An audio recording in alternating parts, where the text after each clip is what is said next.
En manchette aujourd'hui, finalement, les élus de Saint-Ignace-de-Loyola adoptent le rapport financier 2022. Bonjour à tous et bienvenue à votre bulletin d'information sur les ondes de CTRB, votre télévision locale et régionale, aujourd'hui 22 juin. Donc, on vous rappelle que CTRB sera fermé. Donc, pour la fête nationale, retour le 26 juin avec notre prochain bulletin d'information. Mardi soir avait lieu un conseil municipal extraordinaire à Saint-Ignace-de-Loyola. On vous présente un résumé, mais dans la première partie du bulletin, on vous présente surtout le rapport du vérificateur Paul Michaud pour l'exercice financier se terminant le 31 décembre 2022.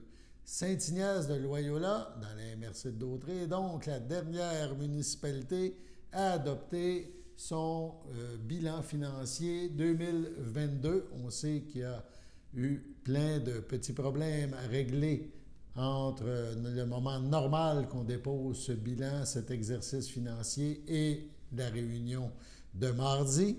Donc, on rappelle démission de la directrice générale, de la directrice, elles ont quitté, la directrice générale et la directrice générale adjointe. Ça fait évidemment un vide et le vide, il a fallu le combler et ça a pris le temps que ça l'a pris, comme on dit. Dans un premier temps, on écoute le comptable Paul Michaud, le vérificateur, nous présenter les chiffres. La municipalité termine avec un léger surplus d'un peu moins de 30 000 $. Il va en parler dans sa présentation. On l'écoute. Le dépôt du rapport financier 2022. Je vous laisse la parole. Merci, M. le maire. Bonsoir tout le monde. Le rapport de l'auditeur indépendant pour la présentation des états financiers.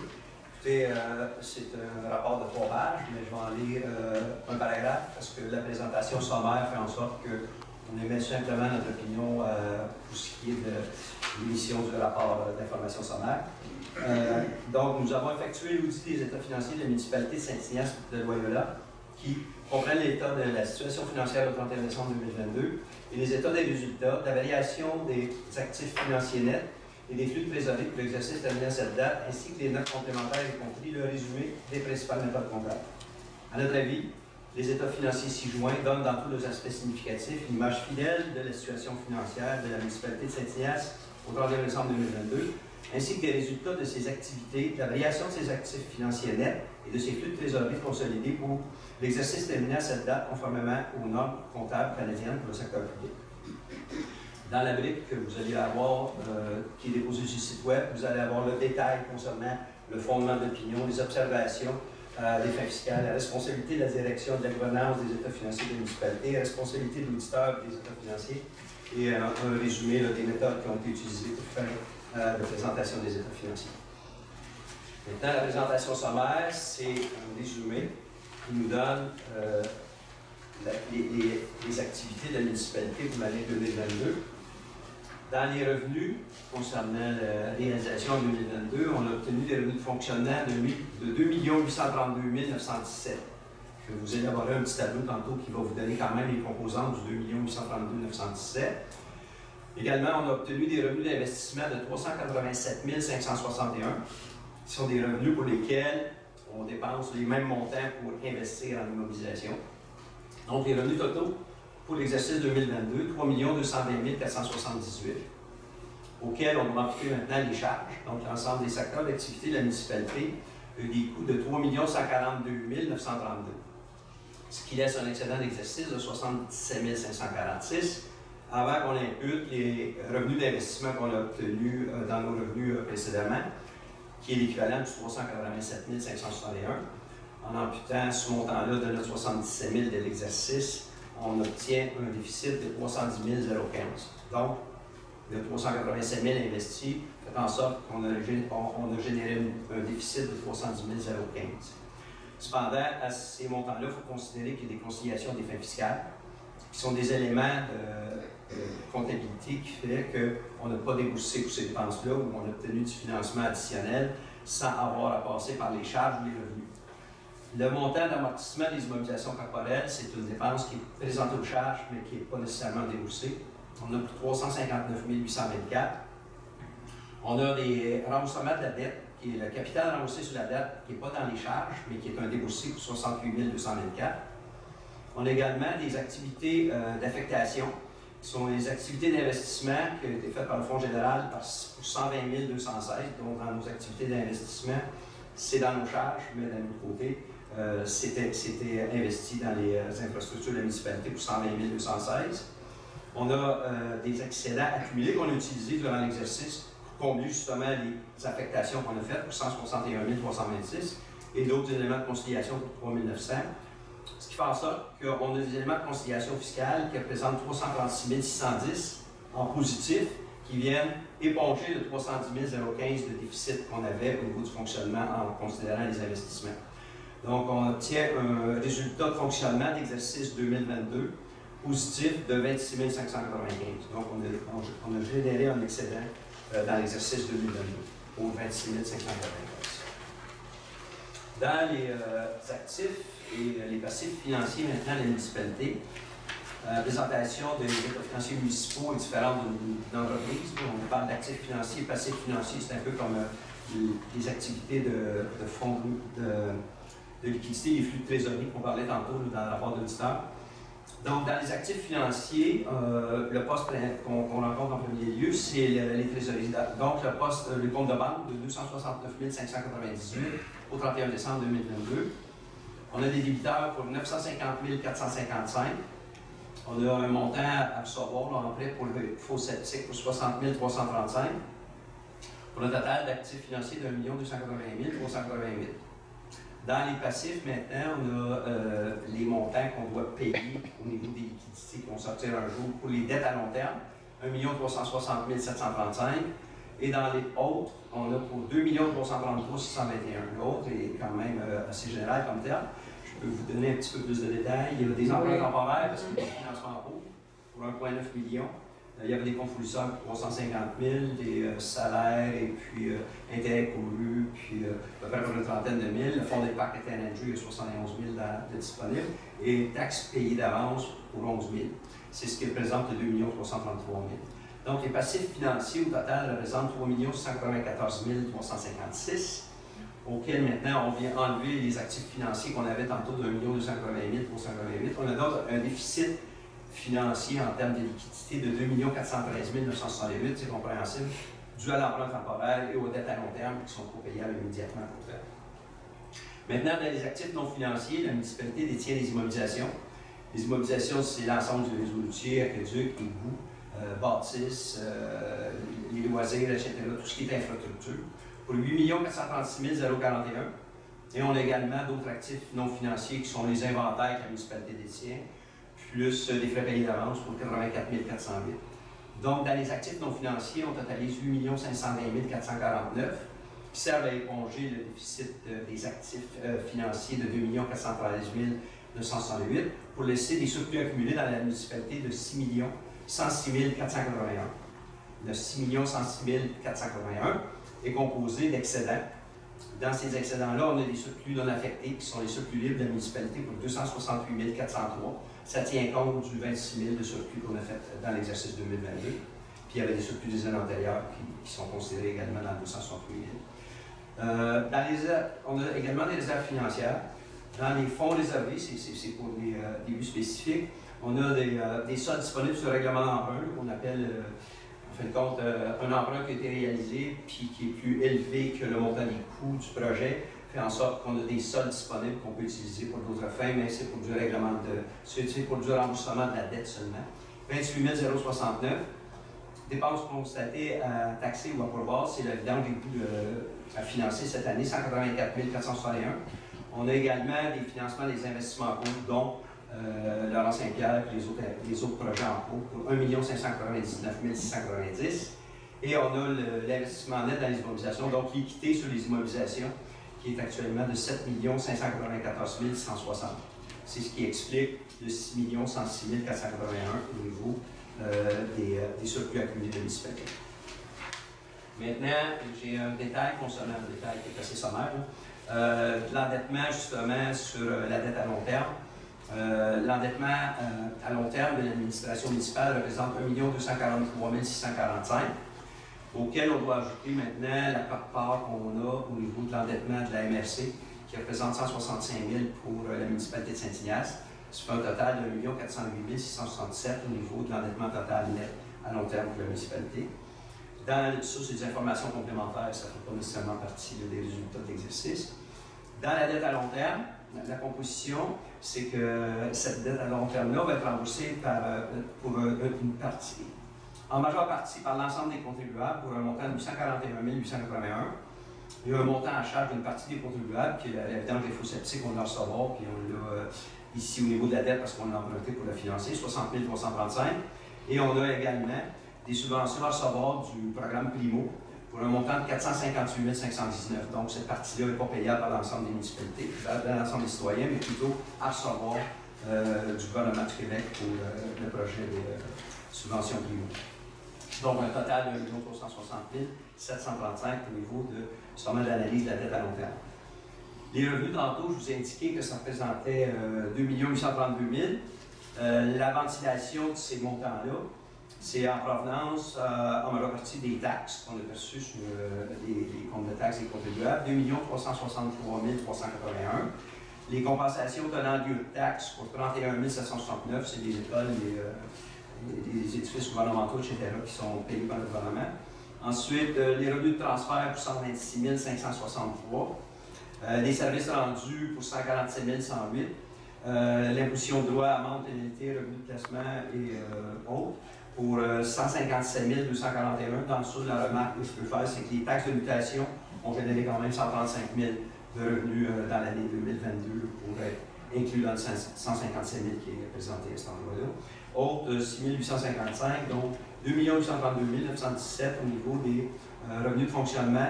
Et par la suite, on a les revenus d'investissement. Les revenus d'investissement, c'est des revenus de transfert en majeure partie qui proviennent des TEC, Nouveau Horizon, puis le baccalauréat pour 380 861.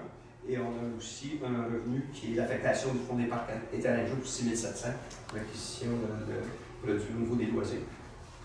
Donc, un total de 397 561 dans les revenus d'investissement, c'est ce qu'on a vu précédemment dans la première page, pour 3 220 478 au niveau des revenus totaux pour l'exercice 2022. Maintenant, dans les charges, on a parlé de 2 783 108, plus les amortissements de 359 824, qui totalisent 3 142 932. La ventilation au niveau des secteurs d'activité. Dans l'administration générale, les dépenses ont totalisé 580 308. Au niveau de la sécurité publique de la police, 192 728. Service sécurité incendie, 219 142. Autres, 20 630. Au niveau de l'entretien du réseau routier et du transport, 602 875. Dans le transport collectif, on a 33 365. Au niveau d'hygiène du milieu, eau et égout, 435 742. Matières résiduelles, c'est le payé des ordures, 222 060. Autres, 28 954. Santé et bien-être, 3 158. Aménagement, urbanisme et développement, pour 166 190. Par la suite, on a les dépenses pour les services des loisirs et culture, 248 283. Et puis les frais de financement, qui sont les intérêts qu'on paye sur la dette à long terme, pour 29 673. C'est ce qui totalise le 2 783 108. Puis l'amortissement, on dit qu'on a 359 824, répartis dans différents secteurs, comme pour l'administration, il y a 10 420. Pour le réseau routier, 143 609. Pour l'hygiène du milieu, eau et égout, 151 994. Et loisirs et culture, 53 801. C'est ce qui démontre l'affectation des dépenses d'amortissement dans chacun des secteurs d'activité. Maintenant, la dernière page, ça parle justement des activités d'investissement de la municipalité à des fins fiscales. On a eu des revenus d'investissement de 387 561. La municipalité a eu des dépenses pour l'acquisition d'immobilisation d'un exercice pour 1 939 574. pour lesquels on a eu des montants qui ont été financés par le fonds de fonctionnement pour 120 216. Donc, il manque 1 819 000 par rapport à 1 859 000 dépensés et 120 000 payés. Du 1 819 000, on a reçu 387 000 de subventions. On a donc des investissements en cours pour 1 441 787 à prévoir pour du financement futur, qui soit obtenu, il va être obtenu probablement en subvention en majeure partie, puis financé par le solde par la municipalité. Ça résume pas mal l'information qu'on a. Est-ce que vous avez de façon sommaire? Oui. Suite à cette présentation, le conseiller municipal Daniel Valois a tenu à faire une mise au point concernant justement le délai de production des données financières qui, mentionne-t-il, sont dues au mouvement de personnel dans la municipalité. On l'écoute. La transition, malheureusement, c'est pas fait dans les règles de l'art. C'était hors de notre contrôle quand on manque. Le personnel quitte, DG, DGA, ils ne reviennent pas. Il n'y a pas eu de transition avec le nouveau personnel. Là, maintenant, on a des gens qui sont en période de rodage. Oui, c'est vrai que les recommandations qui sont là, il faut les appliquer, mais ils n'ont pas eu la formation pour être capable d'être en mesure d'appliquer ça. Il n'y a pas de suivi, là. Parce qu'avant ça, là, quand un directeur général prenait sa retraite, la personne qui le remplaçait là, était là depuis quelques années. Le dernier exemple, là, Mme Messier, elle était ici pendant 8 ans. Et lorsqu'elle est arrivée, elle avait le poste de secrétaire. Ensuite de ça, on a ouvert un poste de DGA. Elle s'est familiarisée avec le poste. Elle a pu bénéficier de l'expérience de M. Saint-Martin. Là, présentement, on n'a pas eu cette transition-là. M. Ménard vient d'arriver, il n'avait pas cette expérience-là. Là, maintenant, avec l'aide de Mme Lefebvre, qui a l'expérience, les recommandations, on va pouvoir les mettre en pratique. Mais peut-être pas demain matin, mais quand même, on va s'améliorer. Ce qu'on demande aux citoyens, c'est un peu de patience. Puis les informations que vous demandez, comme M. Laforêt, éventuellement, vous allez pouvoir les avoir. C'est un souhait. Alors maintenant, à la pause.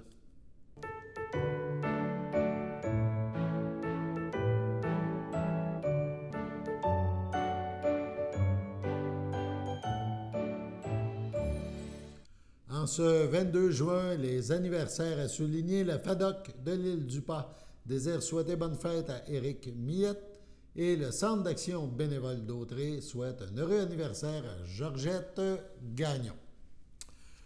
On poursuit ce bulletin en vous parlant des activités de la Saint-Jean. Il y en aura un peu partout dans la région, mais n'oubliez pas, on ne peut pas faire de feu d'artifice, on ne peut pas faire de feu de joie. Donc, ça sera une Saint-Jean un peu particulière. Il y en aura un peu partout. Ça débute le 23 juin à Saint-Cuthbert à 15h. Il y aura une programmation pour toute la famille. Donc, et sur scène, à 20h jusqu'à minuit, il y aura des chansonniers pour, évidemment, que tout le monde puisse danser. De plus, la cantine Le Bourgeois sera ouverte jusqu'à 21h pour l'occasion. Saint-Barthélemy, on est rendu au 24 juin. C'est au Parc des loisirs, rang Saint-Jacques, 14h à 19h, jeux gonflables, maquillage, etc. pour les enfants. Dès 15h, service de bar et de food truck. On parle du canard échevelé. Vers, évidemment, le feu de joie est annulé. Vers 19h30, ce sera le groupe musical Lanaudois Bacchus qui sera sur place pour souligner la Saint-Jean. On se déplace maintenant à Lanoret, au parc Jean-Bourdon, le 24 juin. Donc, il y aura plusieurs activités. La programmation, on parle dès 10h le matin jusqu'à 16h45, marché public, les péchés mignons à Lanoret. 10h, début des activités familiales. On parle de jeux gonflables, maquillage pour enfants, amuseurs publics, musique, des collations gratuites distribuées également jusqu'à épuisement des stocks, comme on dit. 11h30, début de la cantine organisée par la Maison des jeunes de Lanoret afin de financer leur activité. Il y aura une course de canot, si la température le permet, à 13 h, départ du quai municipal de Lavaltrie, donc en direction de Lanoret. On prévoit que les participants arriveront vers 13h45 et 16h45, danse en ligne, donc prévue au programme, 19h, la première partie du spectacle, 20h, la partie principale avec le groupe Passe-moi le POC. Il y aura aussi fête nationale à Berthierville, pardon, à Sainte-Geneviève de Berthier cette fois. Donc, le 24 juin, au parc Jean-Louis Poulette, en face de la mairie de Sainte-Geneviève de Berthier, à 16h, on parle de jeux gonflables, de michoui par cochon anonyme, de kiosques à boissons tenus par les Mallards, de musique québécoise. Le spectacle à 20h, c'est le groupe Storm. Donc, c'est à ne pas manquer. Il y aura aussi une programmation bien étoffée à Saint-Ignace de Loyola, 24 juin également, sur le terrain de la bibliothèque. On invite les gens dès le matin. Il y a une messe extérieure à 9h, beignes et café servis après. Jeux gonflables entre 11h et 17h. Il y aura un rallye à vélo. Il y a les départs entre 9h et 11h30. Un tournoi de poche à 13h. Le fameux souper de la giblotte à 17h30. Il faut réserver auprès de Louis-Vincent Barthes, 450-271-6128. 19h, une activité entrée dans la danse. 19h30, activité protocolaire et spectacle, Serge Massé et le groupe Artify. Donc, c'est les rendez-vous de la Saint-Jean, notre fête nationale, les 23 et le 24 dans nos municipalités. Sur ce, passons à la météo.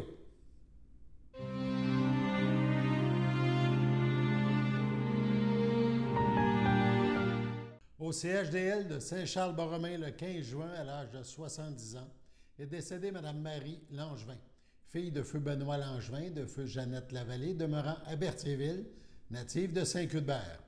Elle laisse dans le deuil sa fille, Alexandra Langevin-Tunis, ses petits-enfants, Sacha Junior Brousseau, Michael Brousseau, son ami très cher Sylvain Sluzarek, ses frères Pierre et Jean Langevin, plusieurs neveux, nièces, autres parents et amis. La dépouille mortelle ne sera pas exposée et une cérémonie aura lieu en toute intimité à une date ultérieure.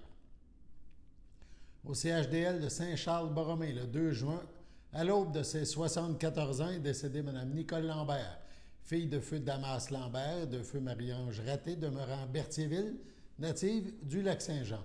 Elle laisse dans le deuil ses enfants, Estelle Terrien, Pierre Giguère, Lily Terrien, Denis Desroches, Danny Terrien, Sylvie Garot, José Terrien, Luc Chaput.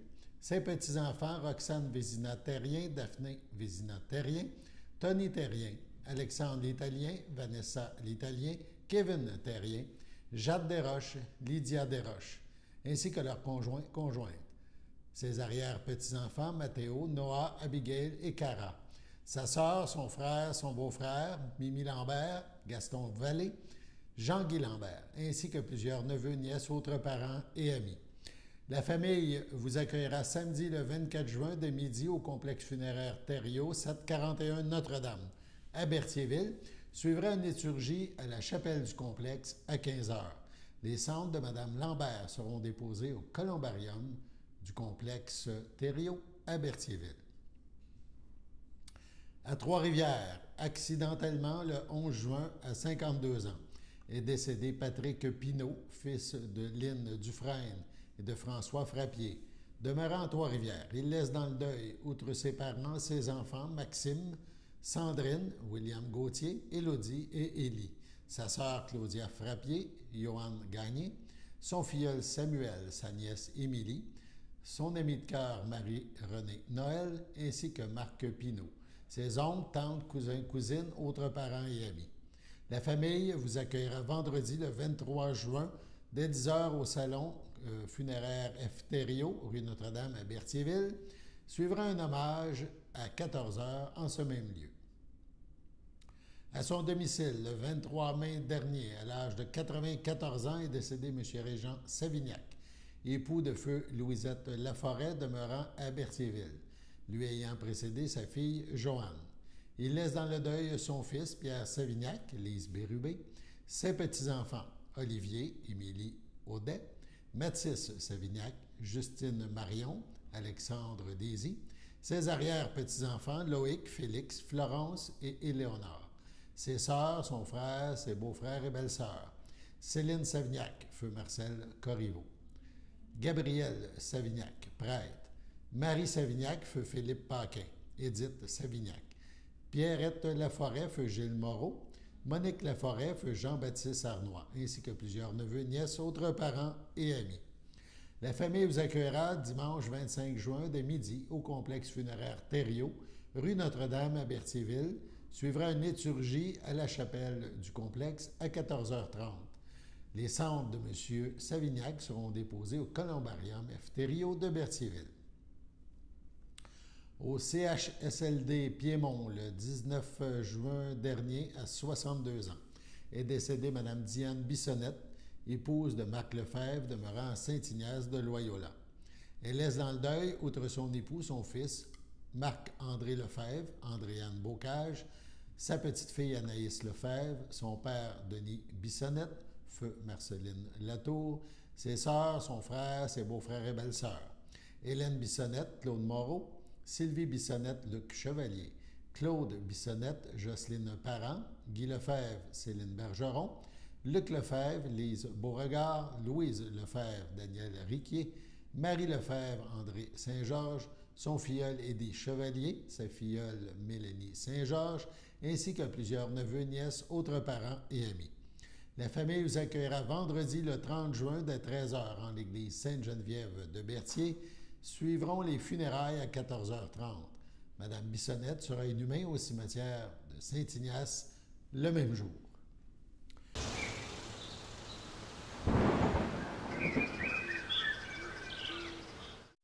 Bienvenue à votre météo de cette semaine. Aujourd'hui, jeudi après-midi, ce sera un temps ensoleillé, une température de 29, un temps ressenti de 33. Jeudi soir, c'est ensoleillé, une température de 24, un temps ressenti de 29. Jeudi nuit, c'est généralement dégagé, une température de 15, un temps ressenti de 15. Vendredi matin, ce sera un ciel variable, température de 19, un temps ressenti de 20. Vendredi après-midi, ce sera un ciel variable, température de 29, un temps ressenti de 35. Vendredi soir, ce sera un ciel variable, température de 25, un temps ressenti de 31. Vendredi nuit, ce sera nuageux avec averse, une température de 20, un temps ressenti de 22, moins de 1 mm de pluie. Samedi matin, ce sera de la faible pluie, une température de 21, un temps ressenti de 24, environ 1 à 3 mm de pluie. Samedi après-midi, ce sera de la faible pluie, une température de 26, un temps ressenti de 34, environ 1 à 3 mm de pluie. Samedi soir, c'est nuageux avec averse, une température de 23, un temps ressenti de 29, moins de 1 mm de pluie. Samedi nuit, ce sera un ciel variable, une température de 18, un temps ressenti de 18. Dimanche matin, c'est nuageux avec éclaircie, une température de 22, un temps ressenti de 20. Dimanche après-midi, ce sera un ciel variable, une température de 29, un temps ressenti de 36. Dimanche soir, ce sera un ciel variable, une température de 23, un temps ressenti de 28.